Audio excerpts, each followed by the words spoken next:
भारतीय संविधान में राज्य के नीति निर्देशक तत्व ग्रहण किए हैं। ब्रिटेन से,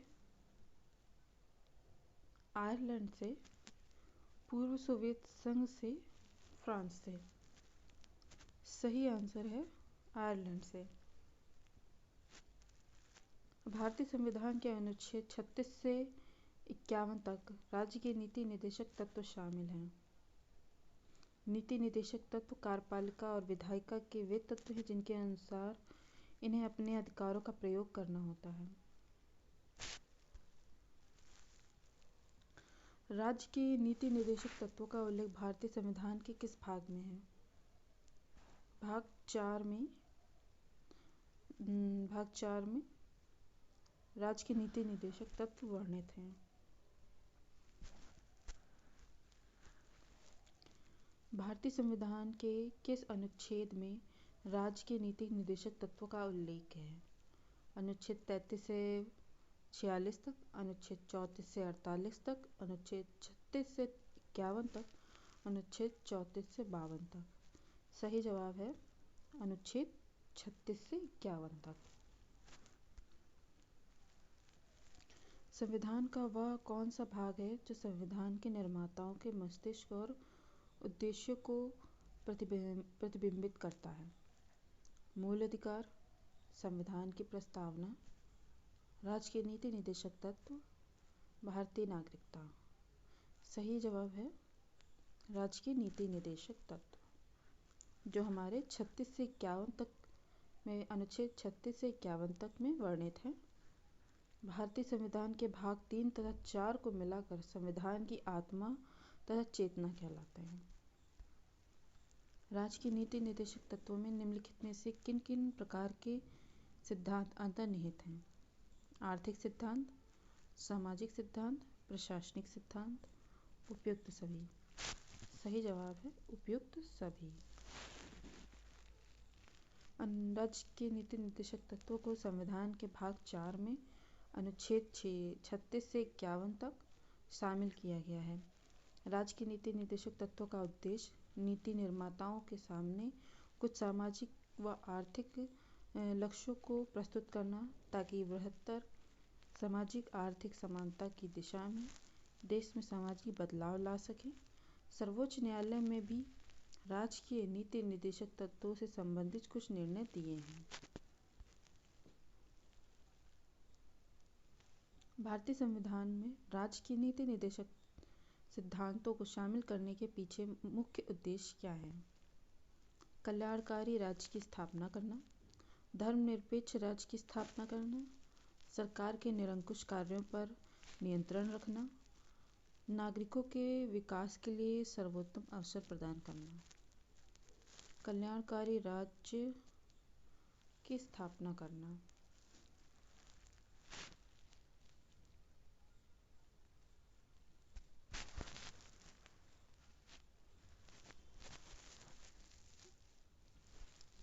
संविधान में राज्य के नीति निर्देशक तत्वों को शामिल करने के पीछे क्या उद्देश्य है?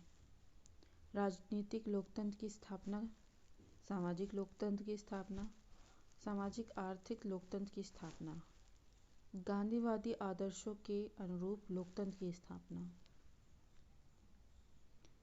सामाजिक आर्थिक लोकतंत्र की स्थापना। सही जवाब है।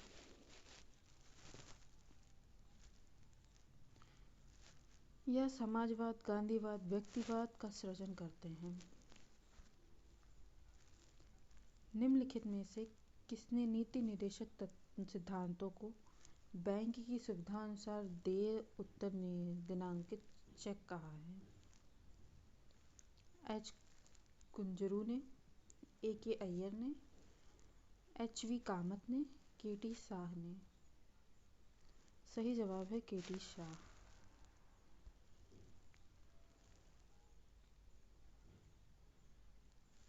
किस संवैधानिक संशोधन अधिनियम ने राज्य के नीति निर्देशक तत्वों को मौलिक अधिकारों की अपेक्षा अधिक प्रभावशाली बनाया? 42वां संशोधन 1976, 43वां संशोधन 1977, 44वां संवैधानिक संशोधन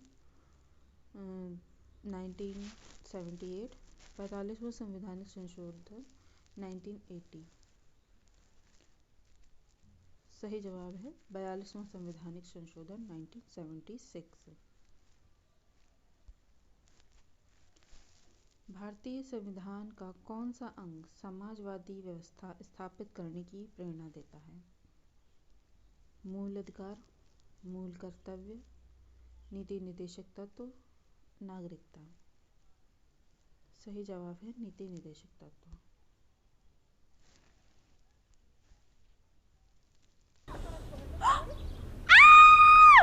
पुराने कपड़े कब तक चलाओगे? नए एथनिक वेयर लो 60 to 80%। संविधान में कल्याणकारी राज्य का आदेश दिया जाता है। 42वें संशोधन में, प्रस्तावना में, नीति निर्देशक तत्वों में, मूल अधिकारों में। सही जवाब है नीति निर्देशक तत्वों में। लोक कल्याणकारी राज्य का निर्माण व आर्थिक व सामाजिक लोकतंत्र की स्थापना भी राज्य के नीति निर्देशक तत्वों का मूल उद्देश्य है। यह संविधान में उल्लिखित सामाजिक व राजनीतिक लोकतंत्र स्थापित करने का मुख्य उद्देश्य रखते हैं एवं इसी की पूर्ति के लिए राज्य का मार्गदर्शन करते हैं। यह समाजवाद, गांधीवाद, व्यक्तिवाद का सृजन करते हैं।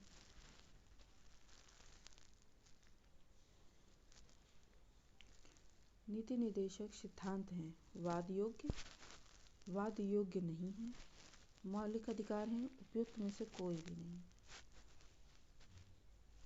वाद योग्य नहीं है। भारतीय संविधान के भाग 4 में उपबंधित अनुच्छेद 36 से 51 में राज्य के नीति निर्देशक तत्वों की प्राकृतिक निर्देशात्मकता है, लेकिन अनुच्छेद 37 के अंतर्गत न्यायालय द्वारा परिवर्तनीय नहीं है।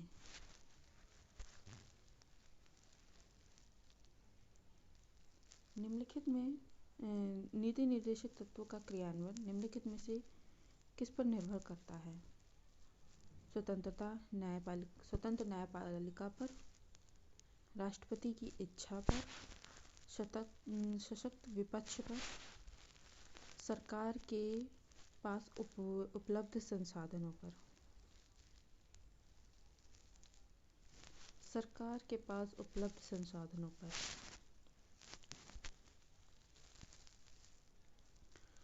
मूल अधिकारों और राज्य के नीति निर्देशक तत्वों में क्या अंतर है? राज्य के नीति निर्देशक तत्व बंधनकारी हैं जबकि मूल अधिकार नहीं। राज्य के नीति निर्देशक तत्व वाद योग्य हैं जबकि मूल अधिकार नहीं। मूल अधिकार वाद योग्य हैं जबकि नीति निर्देशक तत्व नहीं। उपयुक्त में से कोई नहीं। मूल अधिकार वाद योग्य हैं जबकि नीति निर्देशक तत्व वाद योग्य नहीं है। सबसे पहले ये आयरलैंड के संविधान में लागू किए गए थे।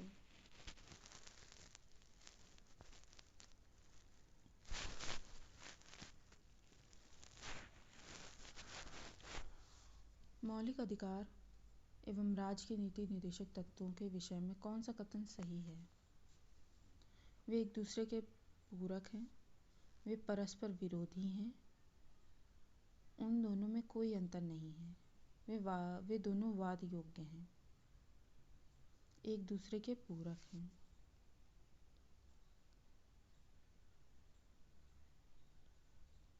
एक कल्याणकारी राज्य के निर्देश आदर्श वर्णित हैं। राज्य के नीति निर्देशक तत्वों में, मौलिक अधिकारों के अध्याय में, संविधान की 7वीं सूची में, संविधान की प्रस्तावना में। सही जवाब है राज्य के नीति निर्देशक तत्वों में। नीति निर्देशक तत्वों को कार्यान्वित करने के लिए मूल अधिकारों का हनन हो सकता है। हाँ, कुछ का नहीं, विवादग्रस्त है। कुछ मूल अधिकारों का हनन हो सकता है। भारत के संविधान में अंतर्राष्ट्रीय सुरक्षा को प्रोत्साहन देना सन्निहित है। संविधान की प्रस्तावना में, राज्य के नीति निर्देशक तत्वों में, मौलिक कर्तव्य में, नवम अनुसूची में।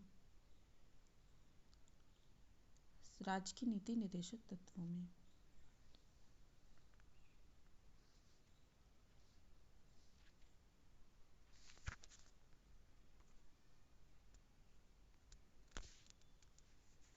अनुच्छेद 36 परिभाषा।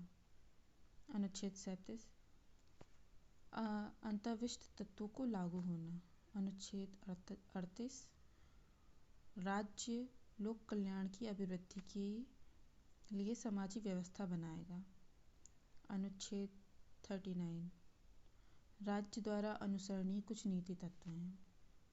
अनुच्छेद 39 का सामान्य न्याय और निःशुल्क विधिक सहायता। अनुच्छेद 40 ग्राम पंचायतों का संगठन। अनुच्छेद 41 कुछ दशाओं में काम, शिक्षा व लोक सहायता पाने का अधिकार। अनुच्छेद 42 काम की न्यायसंगतता और मनोवोचित दशाओं तथा प्रसूति सहायता का उपबंध।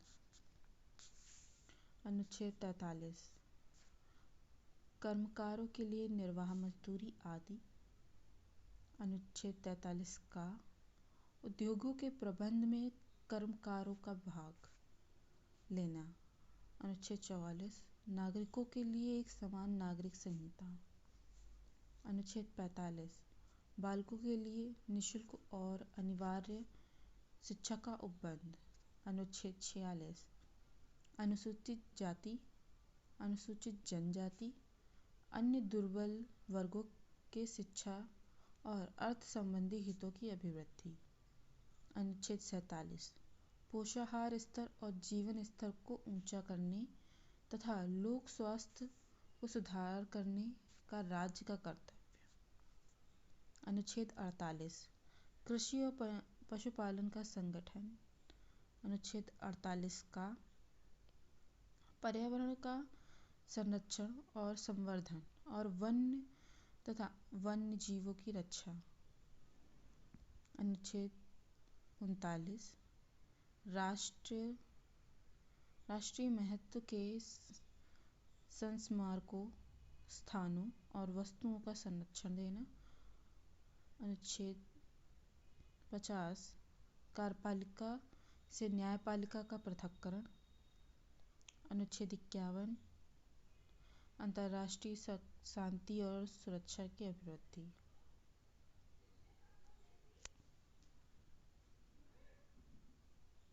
समान कार्य के लिए समान वेतन भारत के संविधान में सुनिश्चित किया गया है। मौलिक अधिकारों का मौलिक अधिकार हैं, मौलिक कर्तव्य हैं, आर्थिक अधिकार हैं, राज्य के नीति निर्देशक सिद्धांत का अंग है। राज्य के नीति निर्देशक सिद्धांतों का अंग है। समान कार्य के लिए समान वेतन भारत के संविधान में सुनिश्चित किया गया है, एक राज्य के नीति निर्देशक सिद्धांतों का अंग है। भारतीय संविधान के निम्नोक्त भाग में से किस एक में न्यायपालिका तथा कार्यपालिका का पार्थवाक्य का प्रावधान है? प्रस्तावना, मूल अधिकार, राज्य के नीति निर्देशक तत्व, 7वीं तालिका। राज्य के नीति निर्देशक तत्वों में न्यायपालिका तथा कार्यपालिका के पार्थवाक्य का प्रावधान है।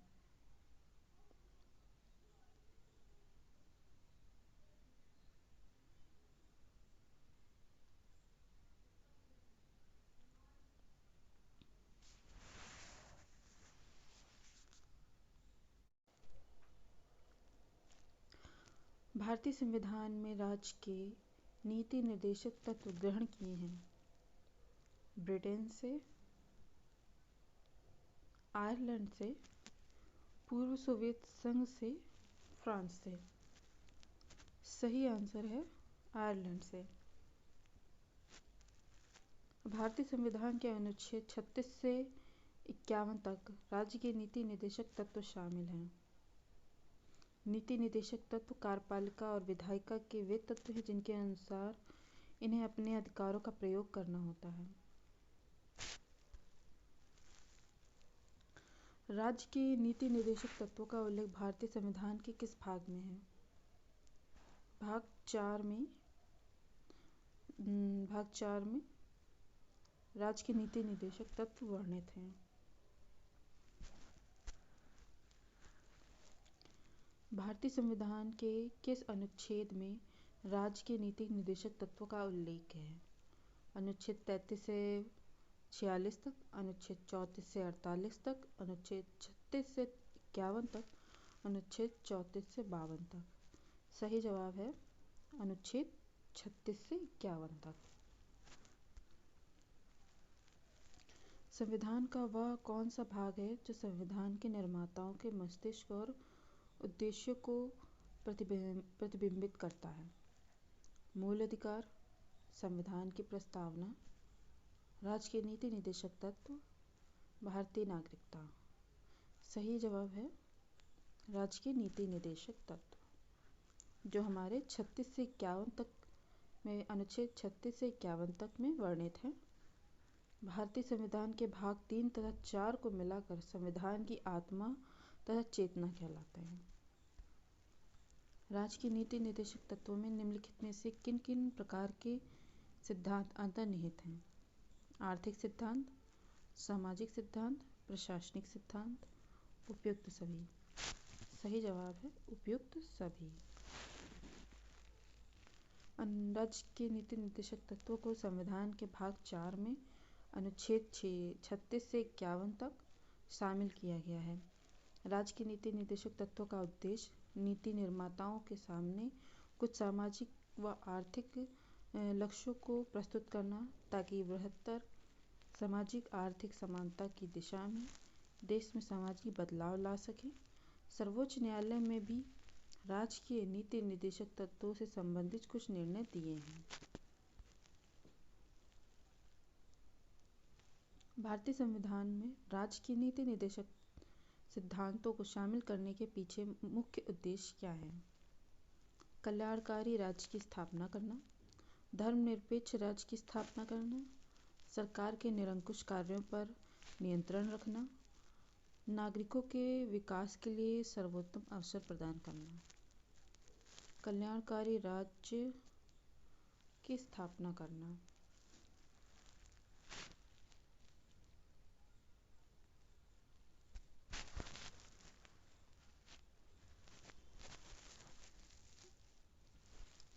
संविधान में राज्य के नीति निर्देशक तत्वों को शामिल करने के पीछे क्या उद्देश्य है? राजनीतिक लोकतंत्र की स्थापना, सामाजिक लोकतंत्र की स्थापना, सामाजिक आर्थिक लोकतंत्र की स्थापना, गांधीवादी आदर्शों के अनुरूप लोकतंत्र की स्थापना, सामाजिक आर्थिक लोकतंत्र की स्थापना। सही जवाब है।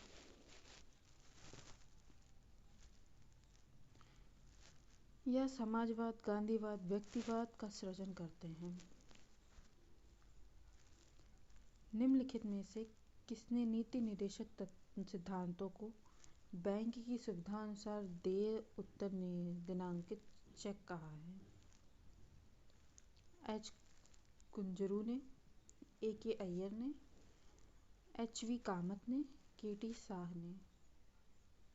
सही जवाब है के टी शाह।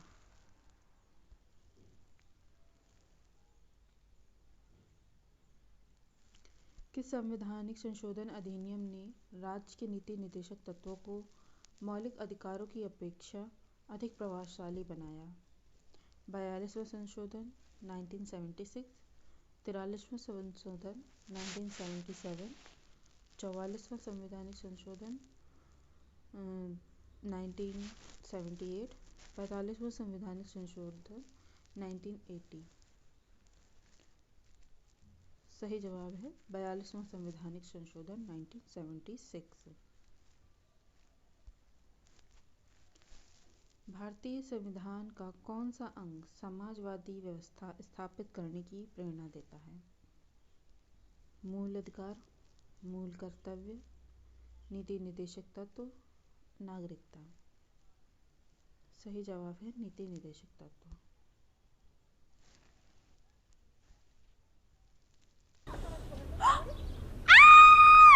पुराने कपड़े कब तक चलाओगे?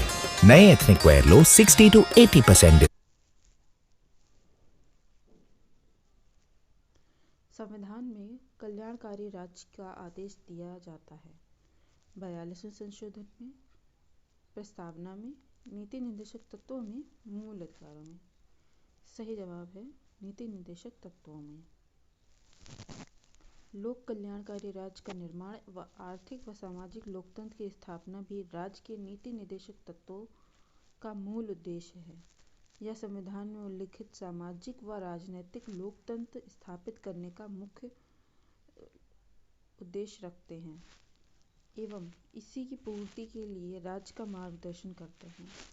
यह समाजवाद, गांधीवाद, व्यक्तिवाद का सृजन करते हैं।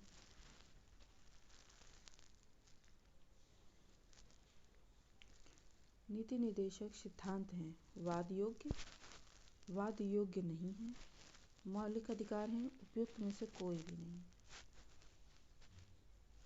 वाद योग्य नहीं है।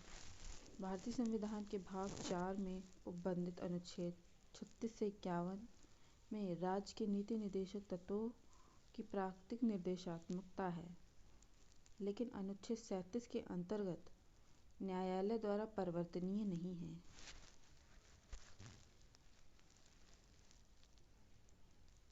निम्नलिखित में नीति निर्देशक तत्वों का क्रियान्वयन निम्नलिखित में से किस पर निर्भर करता है? स्वतंत्र न्यायपालिका पर, राष्ट्रपति की इच्छा पर, सशक्त विपक्ष पर, सरकार के पास उपलब्ध संसाधनों पर। सरकार के पास उपलब्ध संसाधनों पर।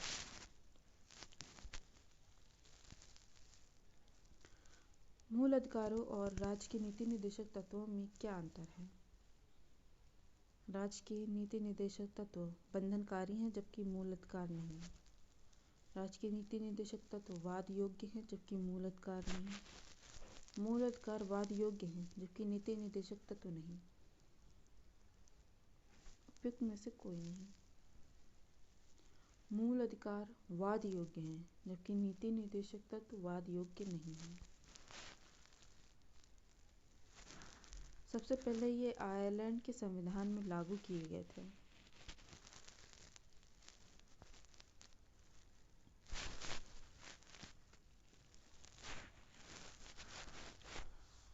मौलिक अधिकार एवं राज्य के नीति निर्देशक तत्वों के विषय में कौन सा कथन सही है? वे एक दूसरे के पूरक हैं, वे परस्पर विरोधी हैं, उन दोनों में कोई अंतर नहीं है, वे दोनों वाद योग्य हैं, एक दूसरे के पूरक हैं।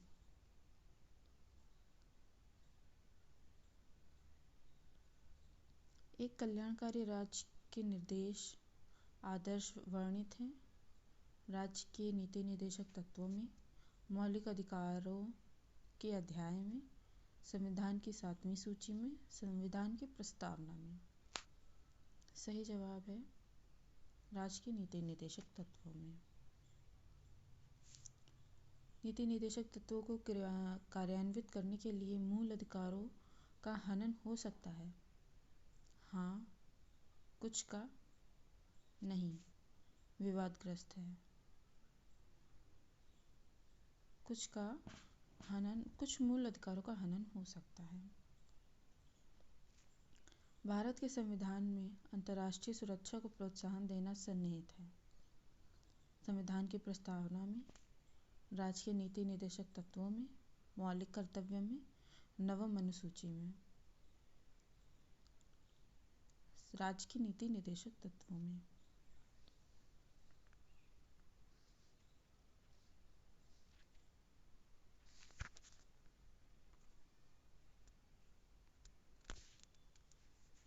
अनुच्छेद 36 परिभाषा। अनुच्छेद 37 अंतर्विष्ट तत्वों को लागू होना। अनुच्छेद 38 राज्य लोक कल्याण की अभिवृद्धि के लिए सामाजिक व्यवस्था बनाएगा। अनुच्छेद 39 राज्य द्वारा अनुसरणीय कुछ नीति तत्व हैं। अनुच्छेद 39 का सामान्य न्याय और निःशुल्क विधिक सहायता। अनुच्छेद 40 ग्राम पंचायतों का संगठन। अनुच्छेद 41। कुछ दशाओं में काम, शिक्षा व लोक सहायता पाने का अधिकार। अनुच्छेद 42। काम की न्यायसंगतता और मनोवोचित दशाओं तथा प्रसूति सहायता का उपबंध। अनुच्छेद 43। कर्मकारों के लिए निर्वाह मजदूरी आदि। अनुच्छेद 43 का उद्योगों के प्रबंध में कर्मकारों का भाग लेना। अनुच्छेद 44। नागरिकों के लिए एक समान नागरिक संहिता। अनुच्छेद 45। बालकों के लिए निःशुल्क और अनिवार्य शिक्षा का उपबंध। अनुच्छेद 46। अनुसूचित जाति, अनुसूचित जनजाति, अन्य दुर्बल वर्गों के शिक्षा और अर्थ संबंधी हितों की अभिवृद्धि। अनुच्छेद 47। पोषाहार स्तर और जीवन स्तर को ऊंचा करने तथा लोक स्वास्थ्य को सुधार करने का राज्य का कर्तव्य। अनुच्छेद 48। कृषि और पशुपालन का संगठन। अनुच्छेद 48 का पर्यावरण का संरक्षण और संवर्धन और वन्य तथा वन्य जीवों की रक्षा। अनुच्छेद 39।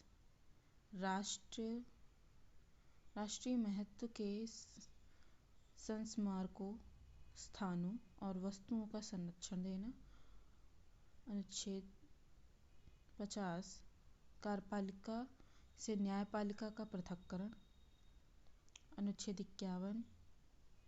अंतर्राष्ट्रीय शांति और सुरक्षा की अभिवृद्धि।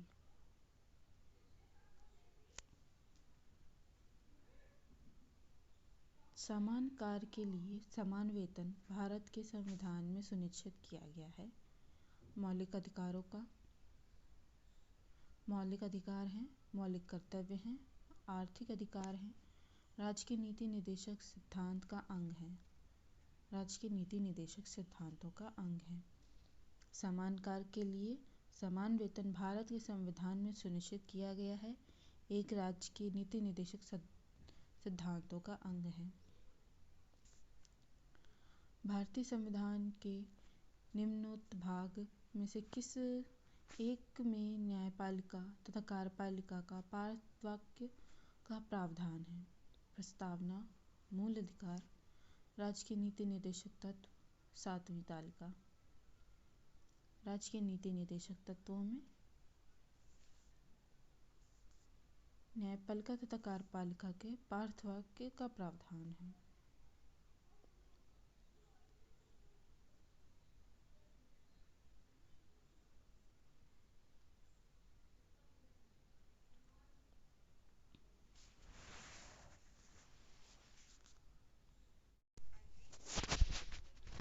लगातार दूसरी बार प्रधानमंत्री पद पर आसीन होने वाले व्यक्ति हैं जवाहरलाल नेहरू, इंदिरा गांधी, अटल बिहारी वाजपेयी। इनमें से सभी।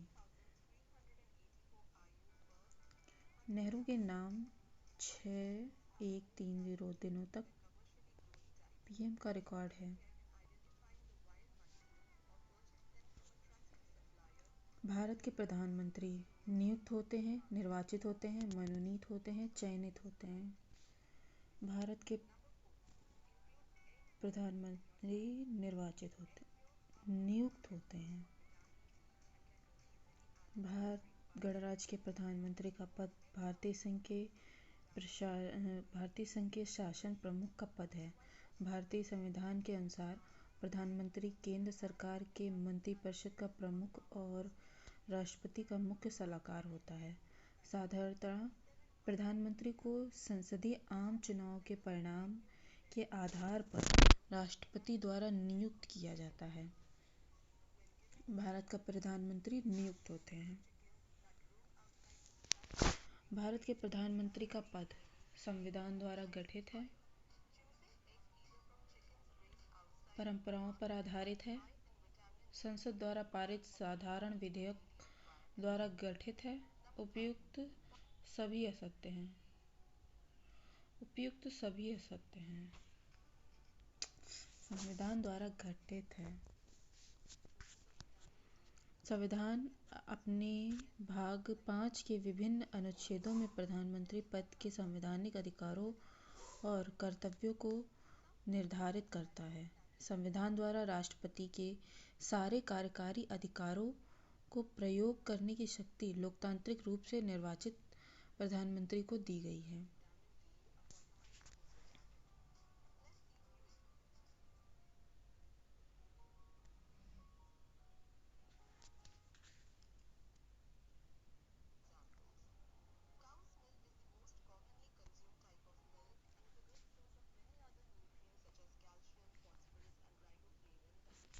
प्रधानमंत्री की नियुक्ति कौन करता है? राष्ट्रपति।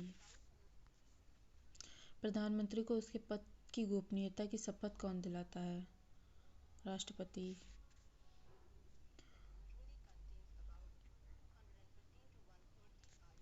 समानता प्रधानमंत्री लोकसभा का सदस्य होता है, राज्यसभा का सदस्य होता है, लोकसभा के बहुमत दल का नेता होता है, राज्यसभा के बहुमत दल का नेता होता है।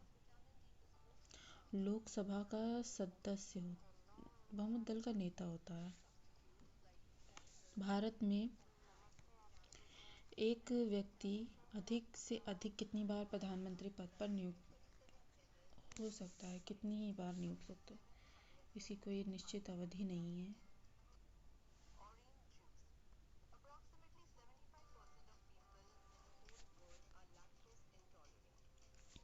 भारत में शक्तियों का प्रमुख उभरता केंद्र है। प्रधानमंत्री। भारतीय प्रधानमंत्री पद के वर्चस्व व महत्व का सबसे अहम कारण है उसके पदाधिकारी को प्रदान की गई कार्यकारी शक्तियाँ। संविधान का अनुच्छेद 74 प्रधानमंत्री के पद को स्थापित करता है।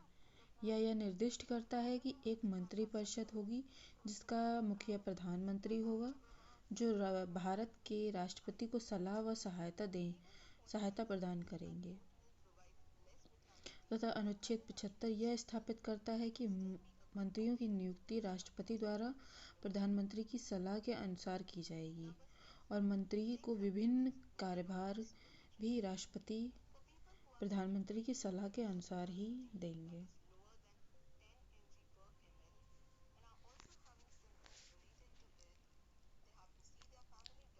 निम्नलिखित में से कौन लोकसभा का नेतृत्व करता है? प्रधानमंत्री। संघीय मंत्रिपरिषद का अध्यक्ष कौन होता है? प्रधानमंत्री। लगातार दूसरी बार इनमें से सभी नियुक्त होते हैं। प्रधानमंत्री का पद संविधान द्वारा गठित है। राष्ट्रपति नियुक्त करता है प्रधानमंत्री को। प्रधानमंत्री को उसके पद की गोपनीयता की शपथ राष्ट्रपति दिलाते हैं। प्रधानमंत्री लोकसभा के बहुमत दल का नेता होता है। प्रधानमंत्री को कितनी ही बार नियुक्त किया जा सकता है? भारत में शक्तियों का उभरता केंद्र प्रधानमंत्री है। लोकसभा का नेतृत्व करता है प्रधानमंत्री। संघीय मंत्रिपरिषद का अध्यक्ष होता है प्रधानमंत्री।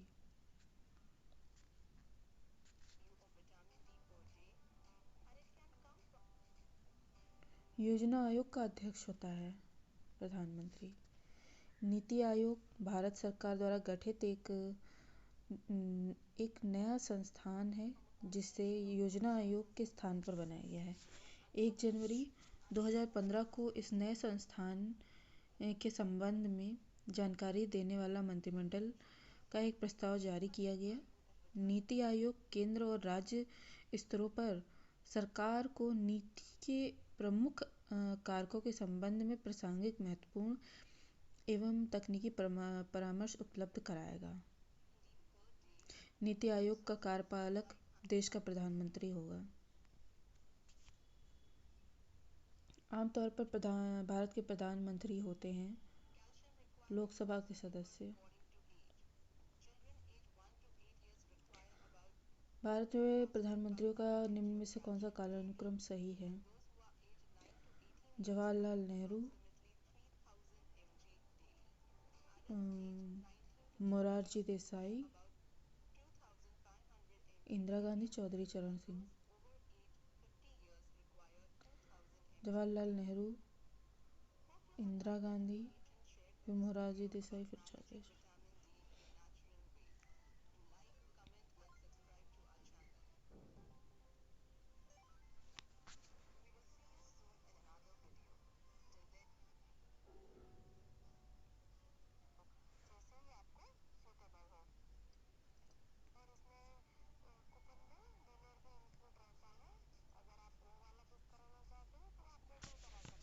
संसदीय तंत्र में वह व्यक्ति प्रधानमंत्री चुना जाता है जो निम्न में से नेता होता है। उच्च सदन में बहुमत, निम्न सदन में बहुमत दल। प्रधानमंत्री लोकसभा में बहुमतधारी दल का नेता होता है और उसकी नियुक्ति भारत के राष्ट्रपति द्वारा लोकसभा में बहुमत सिद्ध करने की होती है। इस पद पर किसी प्रकार की समय सीमा निर्धारित नहीं की गई है, परंतु एक व्यक्ति इस पद पर केवल तब तक रह सकता है जब तक कि लोकसभा में बहुमत उसके पक्ष में हो। मंत्रिमंडल की बैठक की अध्यक्षता कौन करता है? प्रधानमंत्री। अनुच्छेद 74 में यह व्यवस्था की गई है कि राष्ट्रपति की सहायता करने तथा उसे सलाह देने के लिए मंत्रिपरिषद होगा, जिसका प्रमुख प्रधानमंत्री होगा। राष्ट्रपति इस मंत्रिपरिषद की सलाह के अनुसार अपने कार्यों का निष्पादन करेगा। प्रधानमंत्री की नियुक्ति राष्ट्रपति करता है। इस वर्णित है अनुच्छेद 75 में। अनुच्छेद 75 के अनुसार राष्ट्रपति सर्वप्रथम मंत्रिपरिषद के प्रधान के रूप में प्रधानमंत्री की नियुक्ति करता है। प्रधानमंत्री अपने दल के अत्यंत प्रतिभा संपन्न नेताओं को राष्ट्रपति के माध्यम से मंत्रियों के पद के रूप में नियुक्त करता है। भारत के प्रधानमंत्री पद के लिए उम्मीदवार कम से कम उम्र होनी चाहिए 25 वर्ष। भारत के प्रधानमंत्री राष्ट्रपति द्वारा चुने जाते हैं, राज्य के मुख्यमंत्री द्वारा चुने जाते हैं, लोकसभा में बहुमत दल के नेता होते हैं। प्रधानमंत्री कौन बनता है? लोकसभा में बहुमत दल का नेता, सर्वाधिक उम्र का सांसद, सर्वाधिक मत प्राप्त करने वाला सांसद, राष्ट्रपति जिसे बनाना उचित समझे। लोकसभा में बहुमत दल के नेता को प्रधानमंत्री नियुक्त किया जाता है। यदि भारत के प्रधानमंत्री संसद के उच्च सदन के सदस्य हैं, यदि भारत के प्रधानमंत्री संसद के उच्च सदन के सदस्य हैं, वे अविश्वास प्रस्ताव की स्थिति में अपने पक्ष में वोट नहीं दे सकेंगे। वे निम्न सदन में बजट पर नहीं बोल सकेंगे। वे उच्च सदन में ही वक्तव्य दे सकते हैं। उन्हें प्रधानमंत्री की शपथ ग्रहण करने के बाद 6 माह के अंदर निम्न सदन का सदस्य बनना पड़ेगा। वे अविश्वास प्रस्ताव की स्थिति में अपने पक्ष में वोट नहीं दे सकेंगे। यदि भारत का प्रधानमंत्री संसद के उच्च सदन के सदस्य हैं, तो वे अविश्वास प्रस्ताव में अपने पक्ष में वोट नहीं दे सकते हैं। हमारे 8 क्वेश्चन सही हैं, 2 गलत हैं। Replay quiz. योजना आयोग का अध्यक्ष होता है प्रधानमंत्री। आमतौर पर भारत के प्रधानमंत्री होते हैं लोकसभा के सदस्य। इनका सही क्रम है पहले जवाहरलाल नेहरू, इंदिरा गांधी, मोरारजी देसाई और चौधरी चरण सिंह। संसदीय तंत्र में वह व्यक्ति प्रधानमंत्री चुना जाता है जो निम्न सदन में बहुमत दल का नेता होता है। मंत्रिमंडल संघीय की बैठक की अध्यक्षता कौन करता है? प्रधानमंत्री। प्रधानमंत्री की नियुक्ति राष्ट्रपति करता है। यह अनुच्छेद 75 में लिखित है। अधिकतम उम्र होनी चाहिए 25 वर्ष। ये आपका यूपी पुलिस में पूछा जा चुका है। भारत के प्रधानमंत्री लोकसभा में बहुमत दल के नेता होते हैं। प्रधानमंत्री कौन बनता है? लोकसभा में बहुमत दल का नेता। यदि भारत के प्रधानमंत्री संसद के उच्च सदन के सदस्य हैं तो अपने अविश्वास प्रस्ताव में अपने पक्ष में वोट नहीं ले सकेंगे। भारत के प्रधानमंत्री का पद संविधान द्वारा सूचित है। भारत का प्रधानमंत्री सत्ता दल का अध्यक्ष हो सकता है। निम्नलिखित में से कौन सा वक्तव्य सही नहीं है? भारत का प्रधानमंत्री संसद के दोनों सदनों के सदस्यों में से अपने मंत्रियों का चयन करने के लिए स्वतंत्र है।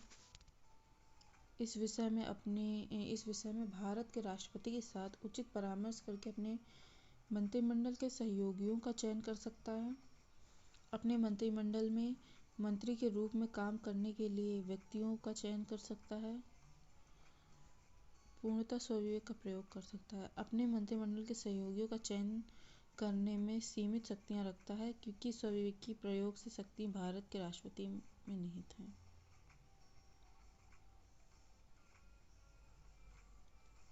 संसद के दोनों सदनों के सदस्य में से अपने मंत्रियों का चयन कर सकता है।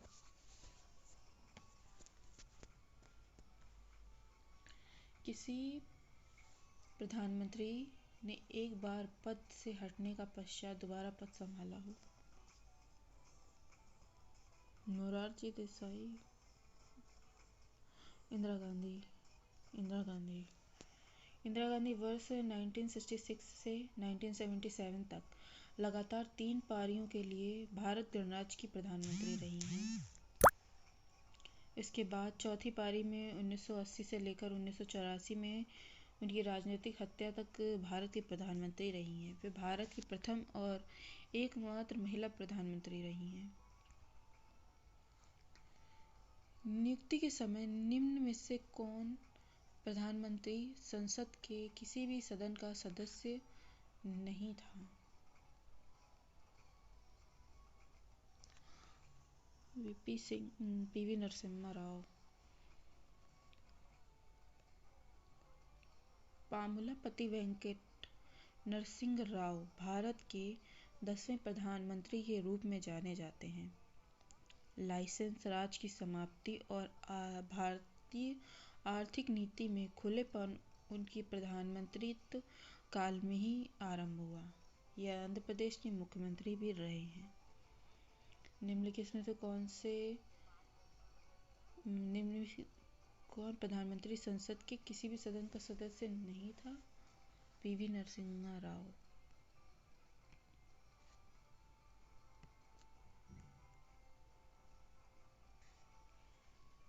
प्रधानमंत्री का शपथ ग्रहण करने के समय राज्यसभा का सदस्य था इंदिरा गांधी। 1966 में जब श्रीमती गांधी प्रधानमंत्री बनी, कांग्रेस 2 गुटों में विभाजित हो चुकी थी। श्रीमती गांधी के नेतृत्व में समाजवादी और मोरारजी देसाई के नेतृत्व में रूढ़िवादी। मोरारजी देसाई उन्हें गूंगी गुड़िया कहा करते थे। अगस्त 1964 से 1967 तक श्रीमती गांधी राज्यसभा की सदस्य रही हैं।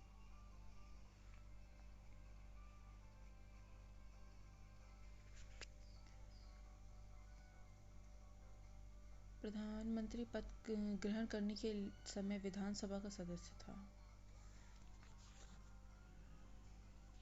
एच.डी. देवगौड़ा का कार्यकाल 1996 से 1997 तक रहा है।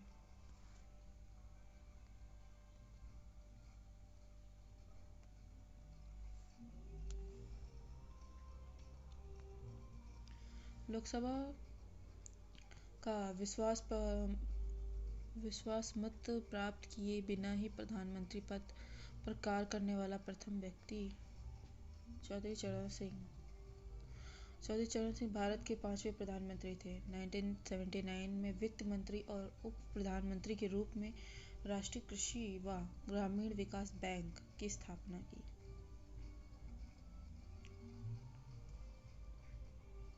28 जुलाई 1979 को चौधरी चरण सिंह समाजवादी पार्टियों तथा कांग्रेस के सहयोग से प्रधानमंत्री बने।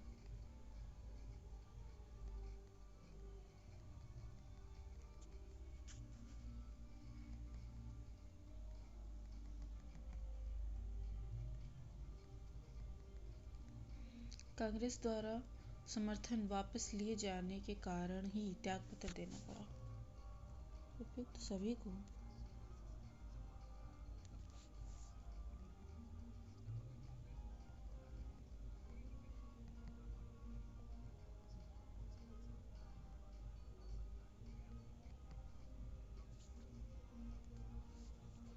इंदिरा गांधी दूसरी अवधि के लिए 1980 से 1984 तक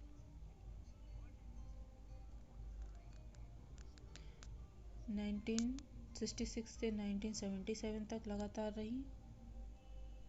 चौथी पारी उनकी 1980 से लेकर 1984 तक रही।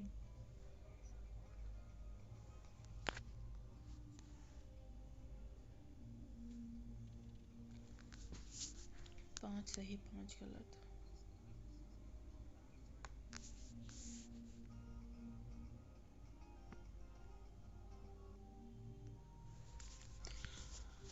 भारत के प्रधानमंत्री का पद संविधान द्वारा सृजित है। भारत का प्रधानमंत्री हमें सत्ता दल का अध्यक्ष हो सकता है। दोनों सदनों के सदस्य स्वतंत्र है।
सात सही 3 गलत।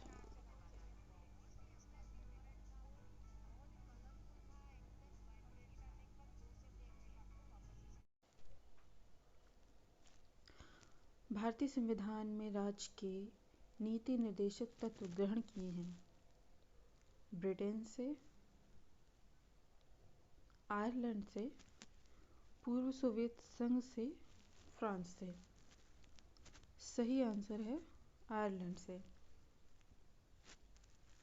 भारतीय संविधान के अनुच्छेद 36 से 51 तक राज्य के नीति निर्देशक तत्व शामिल हैं। नीति निर्देशक तत्व कार्यपालिका और विधायिका के वे तत्व हैं जिनके अनुसार इन्हें अपने अधिकारों का प्रयोग करना होता है। राज्य के नीति निर्देशक तत्वों का उल्लेख भारतीय संविधान के किस भाग में है? भाग 4 में राज्य के नीति निर्देशक तत्व वर्णित हैं। भारतीय संविधान के किस अनुच्छेद में राज्य के नीति निर्देशक तत्वों का उल्लेख है? अनुच्छेद 33 से 46 तक, अनुच्छेद 34 से 48 तक, अनुच्छेद 36 से 51 तक, अनुच्छेद 34 से 52 तक। सही जवाब है अनुच्छेद 36 से 51 तक। संविधान का वह कौन सा भाग है जो संविधान के निर्माताओं के मस्तिष्क और उद्देश्यों को प्रतिबिंबित करता है? मूल अधिकार, संविधान की प्रस्तावना, राज्य के नीति निदेशक तत्व, भारतीय नागरिकता। सही जवाब है राज्य के नीति निदेशक तत्व, जो हमारे 36 से 51 तक में अनुच्छेद 36 से 51 तक में वर्णित है। भारतीय संविधान के भाग 3 तथा 4 को मिलाकर संविधान की आत्मा तथा चेतना कहलाते हैं। राज्य की नीति निदेशक तत्वों में निम्नलिखित में से किन किन प्रकार के सिद्धांत अंतर्निहित हैं? आर्थिक सिद्धांत, सामाजिक सिद्धांत, प्रशासनिक सिद्धांत, उपयुक्त सभी। सही जवाब है उपयुक्त सभी। राज्य के नीति निदेशक तत्वों को संविधान के भाग 4 में अनुच्छेद 36 से 51 तक शामिल किया गया है। राज्य के नीति निदेशक तत्वों का उद्देश्य नीति निर्माताओं के सामने कुछ सामाजिक व आर्थिक लक्ष्यों को प्रस्तुत करना, ताकि बृहत्तर सामाजिक आर्थिक समानता की दिशा में देश में सामाजिक बदलाव ला सके। सर्वोच्च न्यायालय में भी राज्य के नीति निदेशक तत्वों से संबंधित कुछ निर्णय दिए हैं। भारतीय संविधान में राज्य की नीति निदेशक सिद्धांतों को शामिल करने के पीछे मुख्य उद्देश्य क्या है? कल्याणकारी राज्य की स्थापना करना, धर्मनिरपेक्ष राज्य की स्थापना करना, सरकार के निरंकुश कार्यों पर नियंत्रण रखना, नागरिकों के विकास के लिए सर्वोत्तम अवसर प्रदान करना। कल्याणकारी राज्य की स्थापना करना।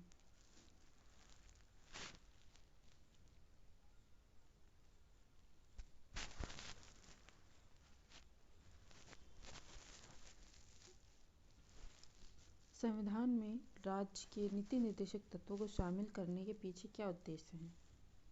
राजनीतिक लोकतंत्र की स्थापना, सामाजिक लोकतंत्र की स्थापना, सामाजिक आर्थिक लोकतंत्र की स्थापना, गांधीवादी आदर्शों के अनुरूप लोकतंत्र की स्थापना, सामाजिक आर्थिक लोकतंत्र की स्थापना। सही जवाब है।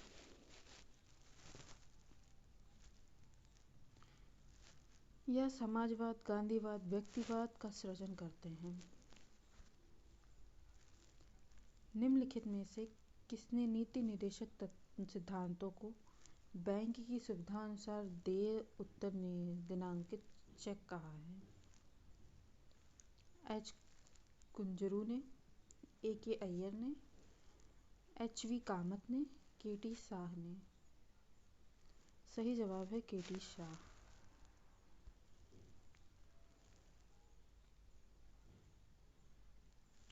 किस संवैधानिक संशोधन अधिनियम ने राज्य के नीति निदेशक तत्वों को मौलिक अधिकारों की अपेक्षा अधिक प्रभावशाली बनाया?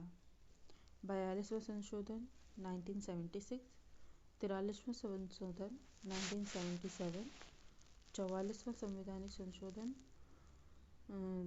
1978, 45वां संवैधानिक संशोधन 1980। सही जवाब है 42वां संवैधानिक संशोधन 1976। भारतीय संविधान का कौन सा अंग समाजवादी व्यवस्था स्थापित करने की प्रेरणा देता है? मूल अधिकार, मूल कर्तव्य, नीति निदेशक तत्व, नागरिकता। सही जवाब है नीति निदेशक तत्व।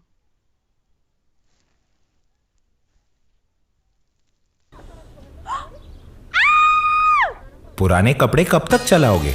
नए एथनिक वेयर लो 60 to 80%।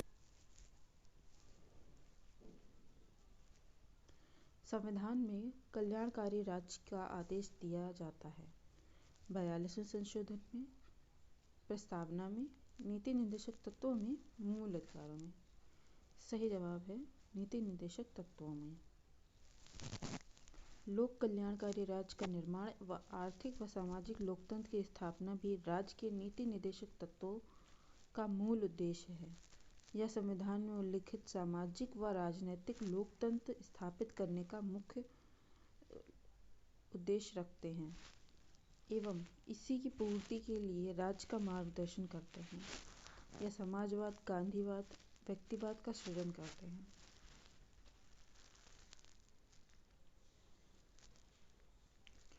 नीति निर्देशक सिद्धांत हैं, वाद योग्य नहीं हैं, मौलिक अधिकार हैं, उपयुक्त में से कोई भी नहीं। वाद योग्य नहीं है। भारतीय संविधान के भाग 4 में उपबंधित अनुच्छेद 36 से 51 में राज्य के नीति निर्देशक तत्वों की प्राकृतिक निर्देशात्मकता है, लेकिन अनुच्छेद 37 के अंतर्गत न्यायालय द्वारा परिवर्तनीय नहीं है।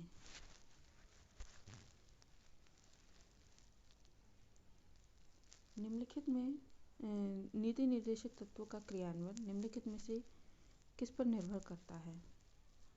स्वतंत्र न्यायपालिका पर, राष्ट्रपति की इच्छा पर, सशक्त विपक्ष पर, सरकार के पास उपलब्ध संसाधनों पर। सरकार के पास उपलब्ध संसाधनों पर।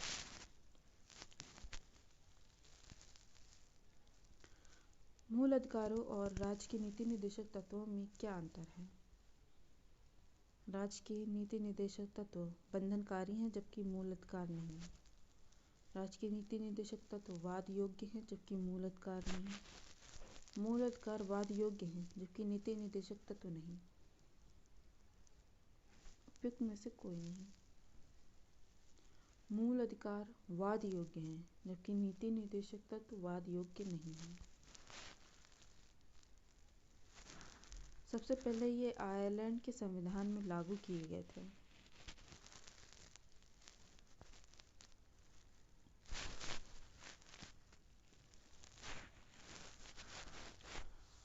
मौलिक अधिकार एवं राज्य के नीति निर्देशक तत्वों के विषय में कौन सा कथन सही है? वे एक दूसरे के पूरक हैं, वे परस्पर विरोधी हैं, उन दोनों में कोई अंतर नहीं है, वे दोनों वाद योग्य हैं, एक दूसरे के पूरक हैं।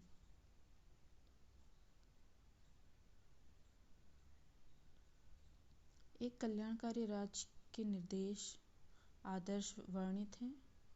राज्य के नीति निर्देशक तत्वों में, मौलिक अधिकारों के अध्याय में, संविधान की 7वीं सूची में, संविधान की प्रस्तावना में। सही जवाब है राज्य के नीति निर्देशक तत्वों में। नीति निर्देशक तत्वों को कार्यान्वित करने के लिए मूल अधिकारों का हनन हो सकता है। हाँ, कुछ का नहीं, विवादग्रस्त है। कुछ मूल अधिकारों का हनन हो सकता है। भारत के संविधान में अंतर्राष्ट्रीय सुरक्षा को प्रोत्साहन देना सन्निहित है। संविधान की प्रस्तावना में, राज्य के नीति निर्देशक तत्वों में, मौलिक कर्तव्यों में, नवम अनुसूची में। राज्य की नीति निर्देशक तत्वों में।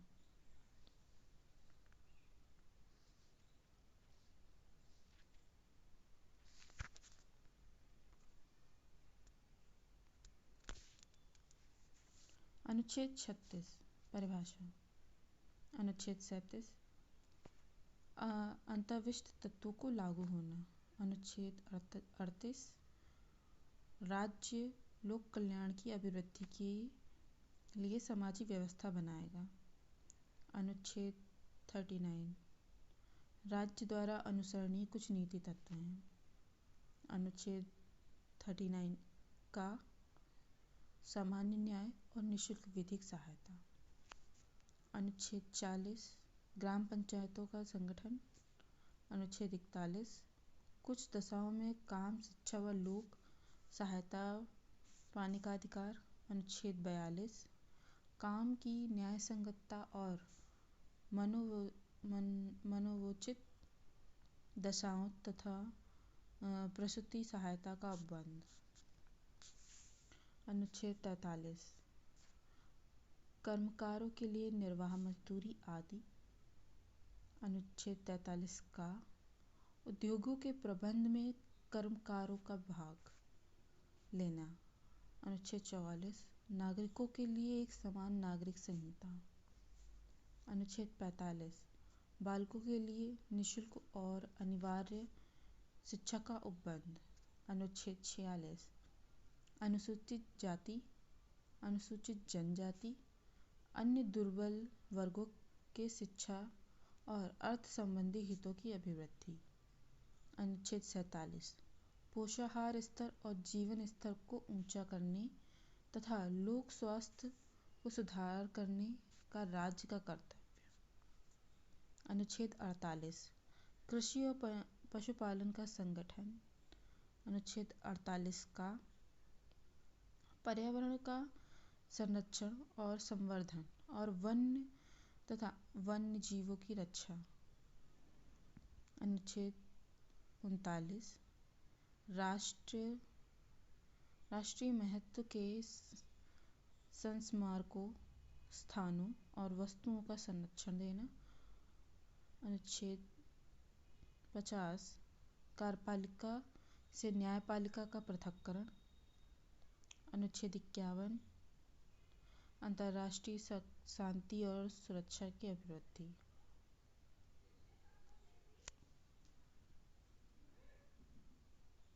समान कार्य के लिए समान वेतन भारत के संविधान में सुनिश्चित किया गया है। मौलिक अधिकारों का मौलिक अधिकार हैं, मौलिक कर्तव्य हैं, आर्थिक अधिकार हैं, राज्य के नीति निदेशक सिद्धांत का अंग है। राज्य के नीति निदेशक सिद्धांतों का अंग है। समान कार्य के लिए समान वेतन भारत के संविधान में सुनिश्चित किया गया है, एक राज्य के नीति निदेशक सिद्धांतों का अंग है।